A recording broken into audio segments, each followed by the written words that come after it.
Копергольц, баллада о младшем брате. Его ввели в германский штаб, и офицер кричал: «Где старший брат, твой старший брат? Ты знаешь, отвечай!» А он любил ловить щеглят, свистать и петь любил, и знал, что пленники молчат, так брат его учил. Сгорел дотла родимый дом, в лесах с отрядом брат.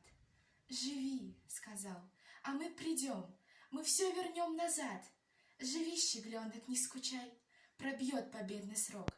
По этой тропочке таскай с картошкой котелок». В свинцовых пальцах палача безжалостны ножи, его терзают и кричат: «Где старший брат, скажи!» Молчать нет сил, но говорить нельзя. И что сказать? И гнев бессмертный озарил мальчишечьи глаза. «Да, я скажу, где старший брат! Он тут, и там, и здесь! Везде, где вас, врагов громят! Мой старший брат везде!» Да, у него огромный рост, рука его сильна. Он достает рукой до звезд и до морского дна. Он водит в небе самолет на крыльях по звезде, из корабельных пушек бьет и вражий танк гранат рвет.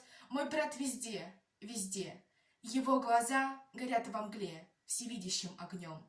Когда идет он по земле, земля дрожит кругом. Мой старший брат меня любил, он все вернет назад. И штык фашист его вонзил, и умер младший брат. И старший брат о том узнал.